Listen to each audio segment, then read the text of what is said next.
की शादी हो जाती है, उधर उस लड़की के माँ बाप भी नहीं है, उधर लड़के के माँ बाप भी नहीं है। दोनों बहुत ज्यादा गरीब हैं, दोनों बड़े प्यार से रह रहे हैं, जिंदगी गुजर बसर हो रही है। काफी साल शादी को हो गए। शौहर का नाम अबरार था, वो दूसरे के घर पे मजदूरी करता था। पहले लोग मजदूरी घरों पे क्या करते थे, एक सेठ साहब के घर में मजदूरी करता था। दिन ब दिन गुजरते चले गए। एक दिन हुआ, शौहर रोता हुआ घर आ गया, आंखें लाल ताल हैं, रोता हुआ चला आया। बीबी के पांवों के नीचे की जमीन निकल गई। बीबी परेशान है, मेरे सरताज आज तक नहीं रोए, मेरे शौहर नामदार, तुम्हारी आंखों में अभी तक आंसू नहीं आए, मगर प्यारे बोलो आज क्यों रो रहे हो। बीबी ने अपने दुपट्टे से आंसू पोंछे, कहा बात बताओ, बात क्या है, क्या मुझसे परेशान हो, क्या क्या बात है। तो शौहर कहने लगा, नहीं नहीं मेरी बीबी, तुम जैसी लड़की तो हजारों में एक होती है, मेरी किस्मत से मुझे मिली हो। अल्लाह अल्लाह फिर क्या बात है। वो शौहर कहने लगा, तुम्हारी मेरी शादी को 7-8 साल हो गए। अल्लाह अल्लाह मैंने तुम्हें एक बात नहीं बताई। कहा क्या बात है। कहा जब जब हज का महीना आता है मेरा दिल रोता है, मैं भी चाहता हूँ कि मैं भी चला जाऊं, मगर टूटा फटा छप्पर है, कच्ची दीवार है, घर को देख के दिल में ख्याल आता है, गुर्बत पे नजर जाती है।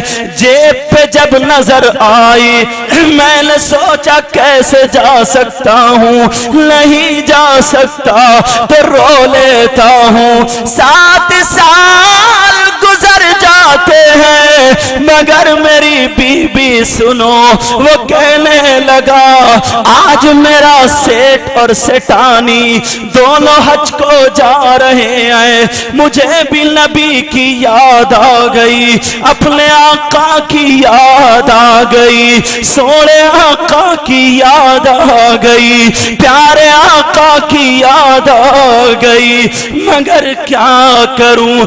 दीवार को देख के रोने लगा, छप्पर को देख के रोने लगा, गुर्बत को देख के रोने लगा।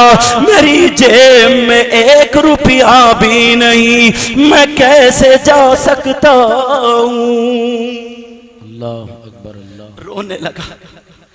बीबी ने आंसू पोंछे, पोंछने के बाद कहा मेरे सरताज परेशान मत हो, चलो मुंह धो लो, खाना खा लो। मैंने किताबों में ऐसे पढ़ा है। क्या पढ़ा है। कहा मैंने ये पढ़ा है अगर कोई हज को जाता है तो अपनी दौलत की बदौलत नहीं जाता, रुपयों पैसों की बदौलत नहीं जाता। फिर कहा वही जाता है जिसको सरकार बुलाते हैं। जी बेशक, सुभान अल्लाह। वही जाता है जिस पे आका का करम होता है। जी जी जी बेशक। जिसको आका चाहे बुला ले वही जाता है। जी बेशक। उनके तुफैल हज भी खुदा ने करा दिए। जरा प्यार से बोलो और प्यार से बोलो सुभान अल्लाह। उनके तुफैल हज भी खुदा ने करा दिए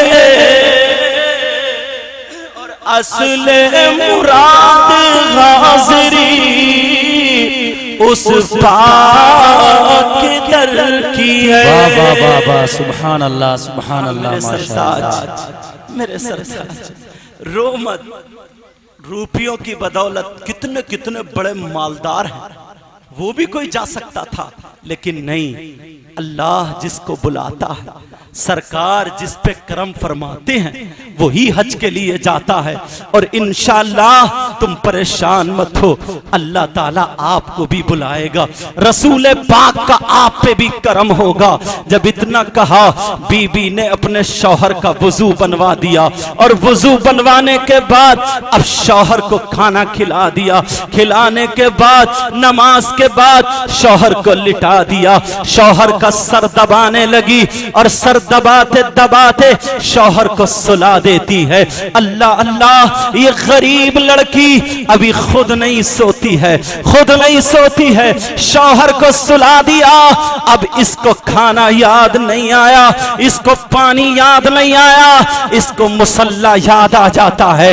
मुसल्ला बिछा करके अब मुसल्ले पे बैठ के कुरान खोल लेती है। इसने कहा, सैयदा फातिमा ने फरमाया था, मैंने पढ़ा है, नबी की बेटी ने बयान फरमाया था, अगर कोई बीवी शौहर के लिए सूरह तौहा और सूरह नूर पढ़ के दुआएं करे तो उसकी दुआएं ऐसी होती है जैसे मुझ फातिमा की दुआएं मेरे अली के हक में हुआ करती है। सैयदा फातिमा ने ये कहा है। अल्लाह अल्लाह, अब उस बीबी को देखो, रात का सन्नाटा है, सारे लोग सो रहे हैं, मगर ये बीवी कुरान पाक खोल के पढ़ना शुरू कर देती है। सूरह तौहा पढ़ती है, सूरह नूर पढ़ती है और पढ़ने के बाद रो रो के दुआएं कर रही है।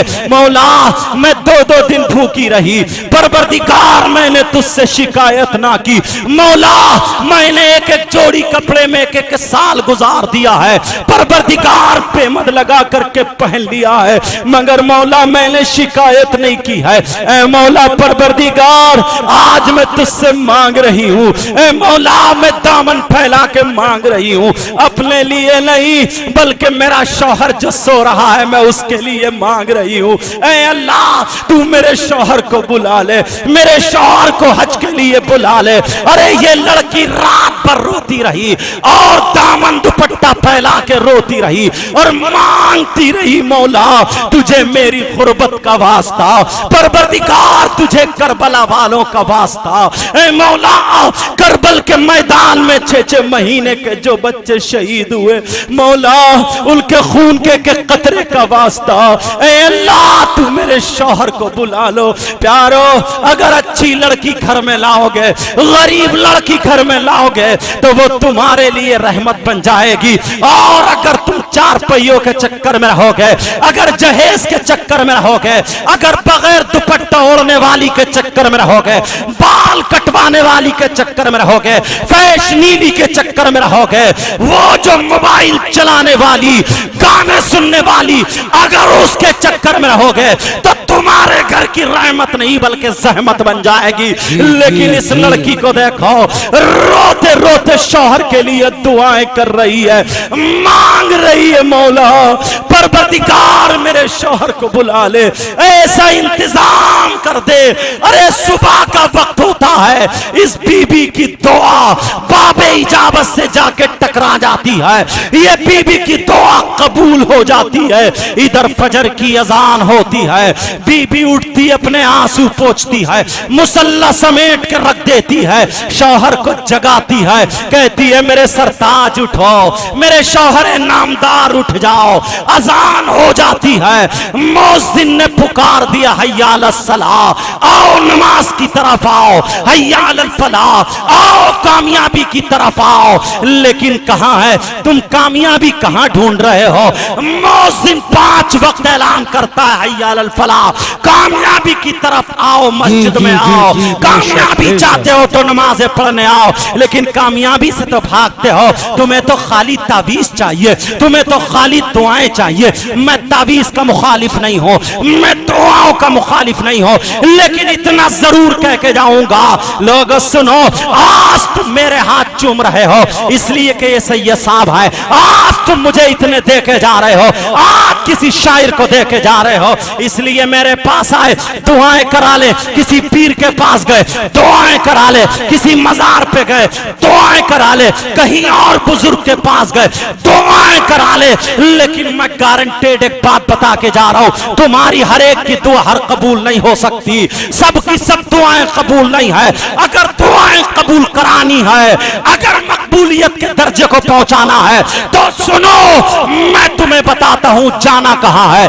मैं तुम्हें बताता हूं किसके हाथ चूमना है, मैं तुम्हें बताता हूं किसकी खिदमत करनी है, मैं तुम्हें बताता हूं कहां पे जाकर के कदम टेकना है, मैं तुम्हें बताता हूं कहां जाके दुआएं कबूल करानी है। मैं ये नहीं कहता हूं वलियों में मत जाओ जाओ, मैं ये नहीं कहता हूं बुजुर्गों में मत जाओ जाओ, अरे सब काम करो, लेकिन सुनो असली चीज क्या है, असली चीज तुम्हारे माँ बाप है, असली चीज तुम्हारी माँ और तुम्हारे माँ बाप है।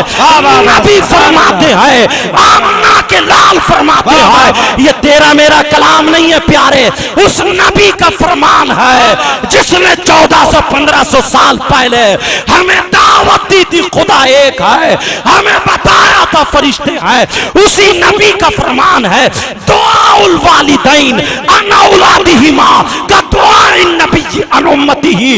नबी फरमाते हैं माँ बाप की दुआ औलाद के हक में ऐसी होती है जैसे मुझ मोहम्मद की दुआ मेरी उम्मत के हक में हो। बहुत खूब, नारे तकबीर, अज़मते वालिदैन, ज़ियारते हरमैन शरीफैन, हुज्जाजे इकराम, सरज़मीने कल्याणपुर, नारे तकबीर। बहुत खूब, बहुत अच्छे हज़रत, जवाब कितना गिर गया है इंसान।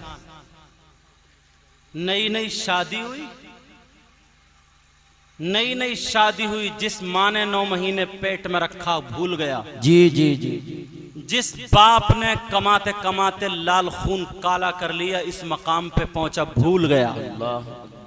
नई नई शादी हुई, 1 किलो सेब लाया काली पन्नी में छुपा के, ऐ है लट्टू लट्टू, समझे, छुपा के ला